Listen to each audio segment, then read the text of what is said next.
9h, 11h, Europe 1 Culture Média. Philippe Vandel. Elle est grand reporter au journal Le Monde, davantage habituée au nombre de signes qu'au nombre de cases. Et pourtant, c'est bien une bande dessinée qu'elle co-signe avec Xavier Betaucourt et Étienne Aubury. Simone Veil ou La force d'une femme, c'est le titre de cette BD publiée chez Stenkies Plon par la journaliste Annick Cogent. Bonjour Annick Cogent. Bonjour Philippe. Merci d'être avec nous en direct. Nous sommes le 30 juin, 3 ans jour pour jour après la disparition de Simone Veil. Et j'imagine que vous y avez pensé en vous réveillant ce matin. Bah oui. Bien sûr, le 30 juin, c'est une date qui m'a beaucoup marquée. Une date où j'allais normalement au journal, d'habitude un petit peu en retard, pressée de prendre mon scooter. Et puis tout d'un coup, j'ai reçu un coup de fil au moment où j'enjambais mon scooter pour me dire Simone Veil est morte. Oh, ça m'a fait quelque chose et on me dit faut un article pour demain. Je dis, j'imagine que tous les articles sont prêts. Enfin, on a un supplément, bien sûr que c'est un événement qu'on redoutait, mais qu'on prépare dans les rédactions. Et on dit, ben non, là, il faut un article un peu particulier. Il faut que ce soit toi et Simone. Et c'était terrible. Et donc, voilà, je pense à ce moment-là, ça a bouleversé beaucoup de choses. Et bien sûr que j'y ai pensé ce matin. On va parler de ça, évidemment. D'abord, la première question, parce qu'on est une émission média. Pourquoi ce format de bande dessinée ? Je vais poser la question différemment. Qu'est-ce que la BD peut faire entendre que des articles de presse et même des papiers longs ne peuvent pas ? Écoutez, je me suis vraiment posé cette question. C'est une proposition qu'on m'a faite et j'étais très intimidée. Comment est-ce que je vais travailler avec un dessinateur, peut-être avec un co-scénariste, ça a été le cas, Xavier Betaucourt. Et puis comment, est-ce qu'on peut être un peu subtil ? Est-ce qu'on peut être un peu fin ? Est-ce qu'on peut être un peu complexe avec Pardon de ce compliment, oui. Mais quand vous écrivez, vous êtes subtil, fine et complexe. Bon ben, c'est ce que j'essaie. Ouais. C'est la complexité qui est intéressante. Ouais. Et c'est bien ce que j'essaie de faire dans mes reportages. Oui, traquer la complexité, c'est pas rien n'est schématique, noir et blanc, c'est juste entre les deux. Et voilà. Et est-ce que la BD pouvait permettre ça ? Eh bien oui, on m'a convaincue et c'est un autre public aussi que ça permet de toucher. Ça permet de toucher des jeunes. Moi, je voudrais que on en fasse une héroïne. Je pense qu'elle l'est intrinsèquement, mais je voudrais aussi que ce soit évident pour tout le monde et que pour les jeunes filles, les petites filles même. Et puis c'est une bande dessinée aussi pour adultes évidemment, mais que tout d'un coup la vie de Simone Veil soit appréhendable absolument pour tout le monde. Comment vous avez travaillé avec un dessinateur ? Comment vous avez choisi ? Est-ce que c'est lui qui a choisi les cases, les séquences ? Comment ça s'est passé ? Et comment vous avez travaillé ? Puisque ça, il n'y a jamais ça au-dessus de vous, au-dessus de votre épaule, avec un scénariste.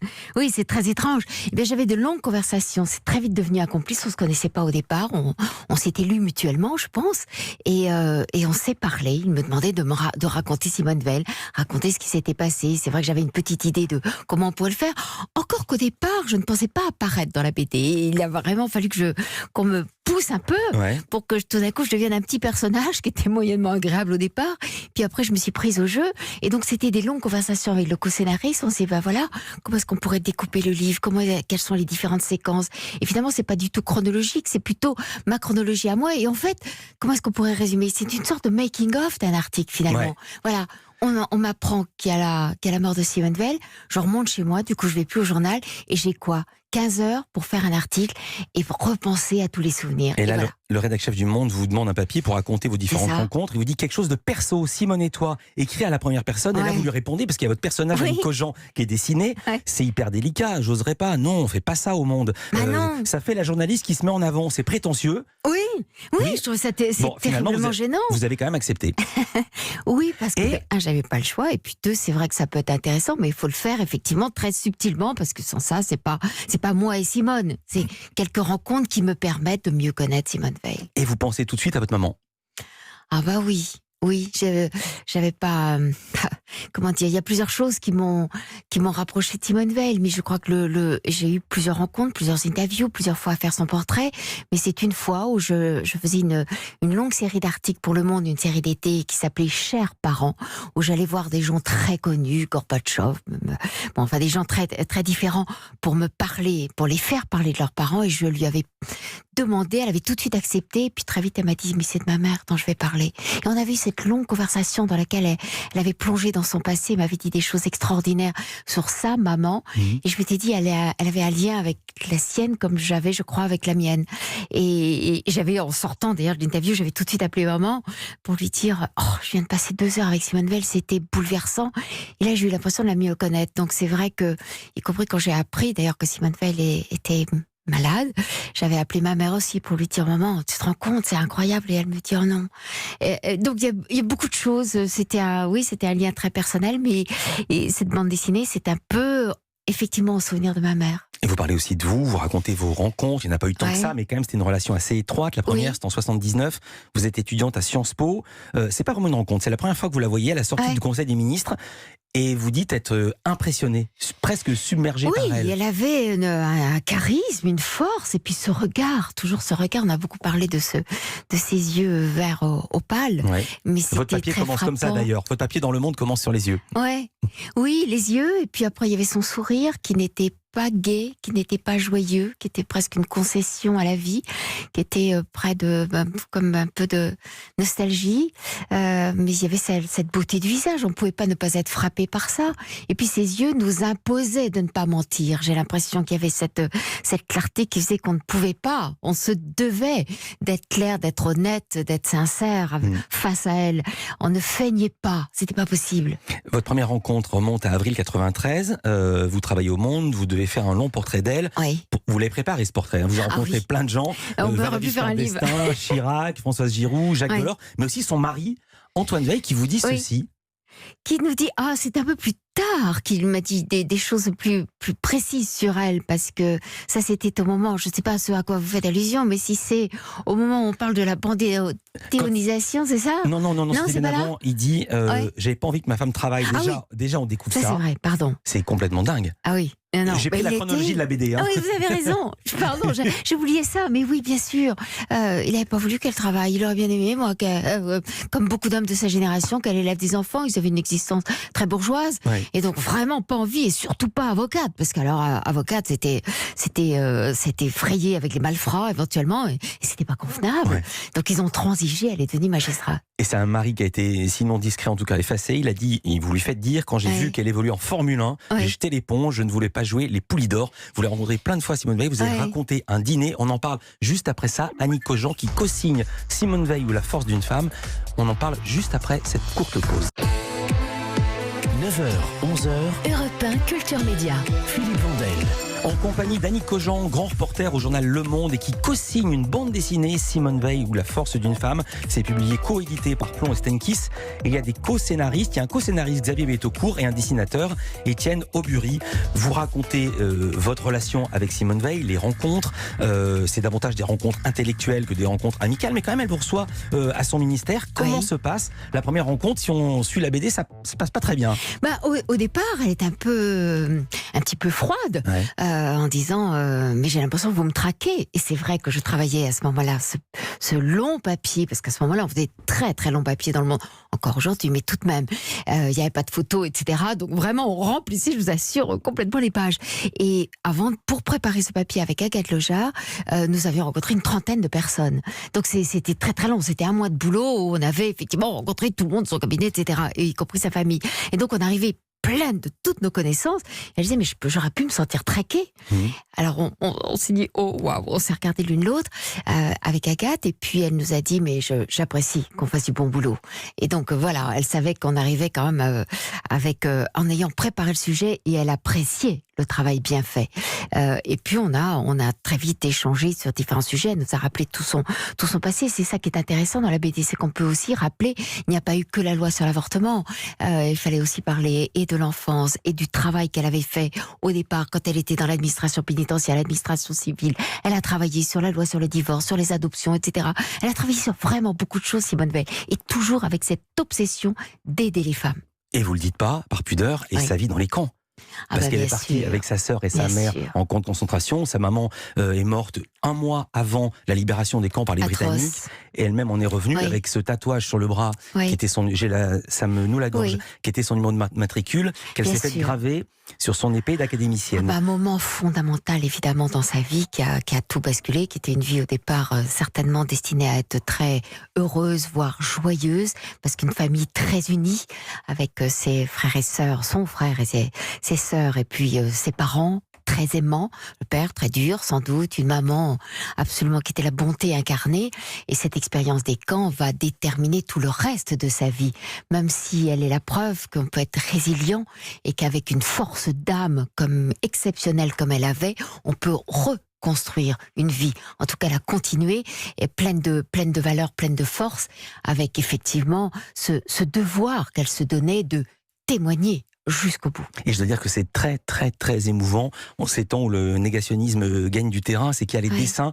Elle vous a convié à aller visiter avec elle les camps. Oui, on est allés ensemble à Auschwitz. Elle faisait un petit voyage, je pense que c'était pour le 50e anniversaire.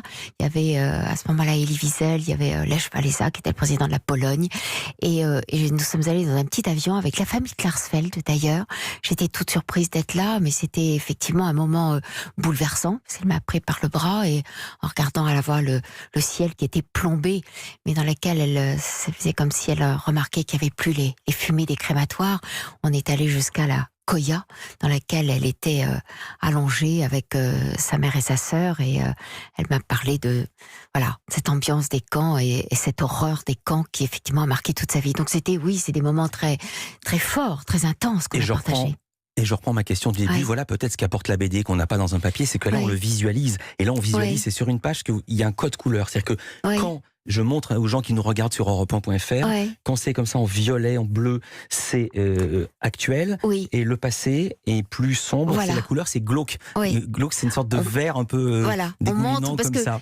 Et donc, se dire d'être avec Simone Veil, où elle revoit les paillasses sur lesquelles elle a dormi, même en lisant la BD, ça génère une émotion incroyable. Oui, je pense. Enfin, vous savez, le livre est plein de flashbacks, puisque là encore, on est dans la confection de l'article. Donc, je me souviens, une photo me fait rappeler tel souvenir, un autre passage ou un autre article me fait basculer dans telle autre époque. Donc, il faut trouver des trucs en BD pour marquer les différentes séquences, et le code couleur est important. Et il y a des moments absolument incroyables, et même avec de l'humour noir et de l'ironie, parce qu'elle n'était pas dénuée d'humour.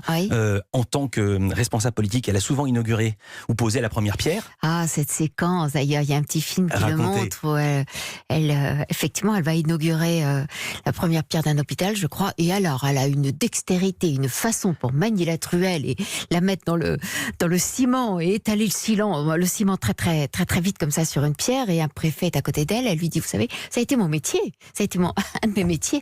Et effectivement, dans le camp, elle avait à construire des murs absolument inutiles d'ailleurs. Elle avait des métiers très, très rudes et voilà, elle a raconté ça avec un humour très froid. Il faut faire des choix. Il faut faire des choix quand on fait un livre. 4 rencontres sont racontées. Est-ce que vous avez raconté toutes vos rencontres ?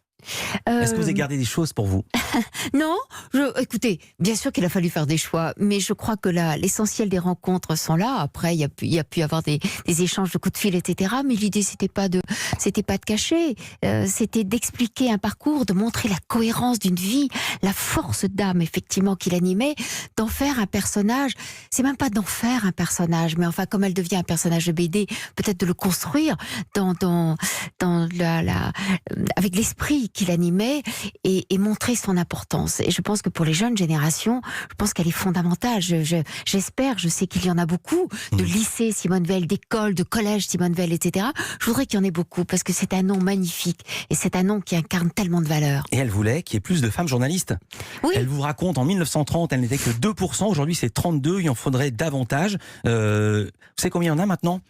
Non, mais on doit être dans les écoles, on est à 50% à peu près. Quasiment, 52% d'hommes, 48% de femmes. Malheureusement, on n'en voit pas encore assez. Hier, nous recevions la députée Céline Calvez, qui se plaignait que pendant la crise du coronavirus, on ne voyait pas encore assez de femmes à l'antenne. 83% des femmes citées dans les médias sont des hommes, 17% des femmes. C'est fou, ça reste vrai, c'est incroyable, je m'insurge.